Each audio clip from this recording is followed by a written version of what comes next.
আসসালামু আলাইকুম, সবাইকে স্বাগতম আমার চ্যানেলে, যেখানে আমি শেয়ার করে থাকি আমার দৈনন্দিন পড়াশোনা এবং কিভাবে নিজের লক্ষ্য অর্জন করার জন্য চেষ্টা, পরিশ্রম ও পরিকল্পনা করছি। তো চলুন আজকের দিনটি শুরু করা যাক। গতকাল আমি 3টা কোর্সের মোট 28টা কোশ্চেন নোট করেছি। আমি চেষ্টা করব লাস্টের কোর্সের যে 10টি কোশ্চেন আছে ওইগুলো আগে কমপ্লিট করতে, এবং আমি চিন্তা করছি প্রতিদিন 3টা করে কোশ্চেন কমপ্লিট করব, তাহলে 8 দিন সময় লাগবে। এবং পরবর্তীতে স্যাররা যখন আরও কোশ্চেন অ্যাড করবে তখন এক্সামের মধ্যে বা সময় থাকলে এক্সামের আগে শেষ করব এবং এক্সামের মধ্যে শুধু রিভিশন দিব। তো আজকে হয়তো বা আমি এই লাস্টের কোর্সের প্রথম 3টা বা শেষের 3টা কমপ্লিট করব। এখন 11:40 বাজে। আমি হয়তো বা 2 ঘন্টা পড়ব, দেন গোসল খাওয়া দাওয়া করব।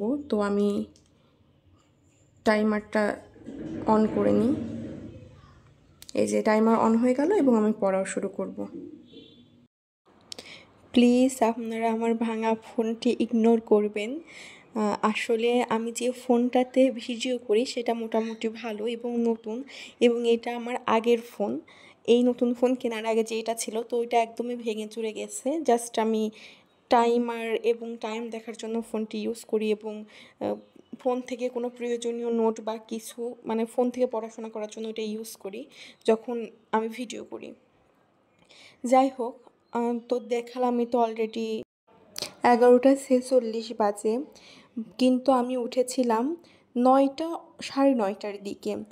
আসলে আমি প্রতিদিন চেষ্টা করছি দ্রুত ঘুম থেকে উঠব, কিন্তু বিভিন্ন কারণে আমি রাতে দেরি করে ঘুমাচ্ছি। সেটা ইচ্ছাকৃতভাবেও হয়, আবার অনেক সময় বিশেষ প্রয়োজনীয় হয়, কিন্তু আমার এই অভ্যাসটা বাদ দিতে হবে। তো যেহেতু দেরি হয়ে গিয়েছিল তো ভাবলাম ব্রেকফাস্ট করে রুম পরিষ্কার করে প্রয়োজনীয় কিছু কাজ সেরে পড়তে বসি।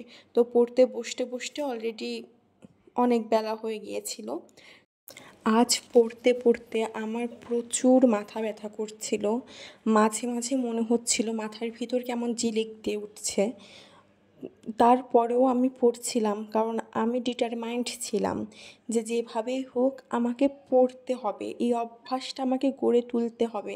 একদিন যদি আমি না পড়ি তাহলে মনে হবে আচ্ছা তাহলে কালকে থেকে শুরু করি, তারপর আবার মনে হবে আচ্ছা তাহলে কালকে থেকে শুরু করি। কিন্তু আমি কষ্ট নিয়েও যদি পড়ি এবং প্রতিদিন বইটা যদি খুলেও বসি, তাতেও আমার অভ্যাসটা তৈরি হবে যে না, এটা আমার লাইফের একটা ইম্পর্ট্যান্ট কাজ, এটা করতে হবে।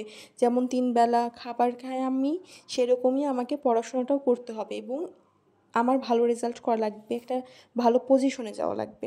তো আমি আমার মাথা ব্যথা নিয়ে পড়ছিলাম যে না, আমাকে পড়তে হবে, পড়তে হবেই। তো তারপরে আমার প্রচুর প্রচুর কষ্ট হচ্ছিল। তো আমি প্রশ্নগুলো কমপ্লিট করার আপ্রাণ চেষ্টা করেছি যে অ্যাটলিস্ট একটা পুরো কোশ্চেন কমপ্লিট করি কিংবা 2টা কমপ্লিট করি। বাট আমি যে জিনিসটা দেখলাম যে আমার পড়তে বেশ কষ্ট হচ্ছে।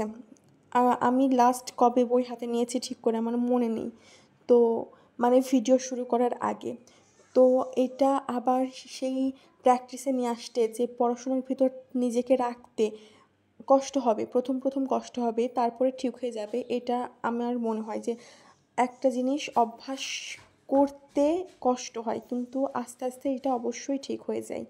এই জন্য যতটা পারছি পড়াশোনার ভেতর নিজেকে রাখার চেষ্টা করছি।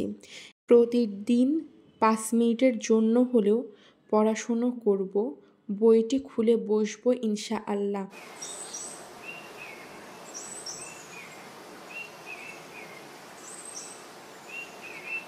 এখন বাজে বিকাল 4টা। তো আমি একটা কোশ্চেনও পুরোপুরি কমপ্লিট করতে পারিনি, এখনও 3-4টা পয়েন্ট বাকি আছে। 3-4টা না, মনে হয় 2টা পয়েন্ট বাকি আছে। বাট আমি চেষ্টা করেছি, আমি প্রায় 3.5 ঘন্টা পরেও কমপ্লিট করতে পারিনি। আমার মনে হচ্ছে যে আমি অনেক দিন পর পড়তে বসেছি, আবার সে প্র্যাকটিসটা করছি বলে এরকম হচ্ছে। তো যদি আমার দিন শেষে মনে হয় সব মিলিয়ে যখন পড়া শেষ করব রাতে, যে আমি পড়তে পারছি না, আমার পক্ষে 3টা পড়া সম্ভব হচ্ছে না, এরপরে ভার্সিটি আছে আমার, আরও অনেক বেশ কিছু কাজ আছে, তো আমি হয়তো বা 2টা করে নিব কোশ্চেন। কারণ আমি যদি অতিরিক্ত বেশি কোশ্চেন নিই কিন্তু পড়া কমপ্লিট করতে না পারি, সেটা আমার আরও বেশি খারাপ লাগবে আর পড়ার মন মানসিকতা চলে যাবে। তো সেক্ষেত্রে হয়তো বা আমি 2টা করে নিব, আর তাও না পারলে 1টা করে নিব, কিন্তু পড়তে হবে, এটা আমার কথা, পড়তে হবে। যাতে এর আগে তো মানে মানে পরীক্ষার আগের দিন রাতে আমি পড়াশোনা করতাম, কিন্তু এবার একটু অ্যাটলিস্ট একটু হলেও পড়তে হবে। তো দেখা যাক কি হয়। এখন আমি গোসল করব, একটু বাইরে যাওয়া প্রয়োজন আমার, আমি বাসা থেকে বাইরে যাব, সেজন্য এখন পড়তে পারছি না। সন্ধ্যার সময় আবার এসে পড়া স্টার্ট করবো ইনশাআল্লাহ। এখন রাত 9টা বাজে, আমার মাথা প্রচুর পরিমাণে ব্যথা করছে এবং আজকে সারাদিনে আমি খুব খুব কষ্টে ছিলাম, আমার মাথা প্রচুর পরিমাণ ব্যথা করছিল। তারপরে যতটুকু পারছি পড়ছি, তারপরে তো বাইরে গিয়েছিলাম বিকেলবেলা, আমি আর পড়তে পারছি না, আমি আর পড়েই নি। তো আগামীকাল থেকে আবার শুরু করব। আজকের দিনটা মোটামুটি খারাপই গিয়েছে, তবে এটা ঠিক যে অন্যান্য দিন থেকে আজকে একটু বেশি পড়ছে, অন্যান্য দিন যে পড়াটা পড়ি তার থেকে একটু বেশি পড়ছে। আমি যখন কথা বলছি আমার রুমে 2টা পাখি আছে, পাখি 2টা ডাকাডাকি করছে, আপনাদের কানে নিশ্চয়ই শব্দটি যাবে, সেজন্য এক্সট্রিমলি সরি। আর আজকের মতো তাহলে আসি, আল্লাহ হাফেজ।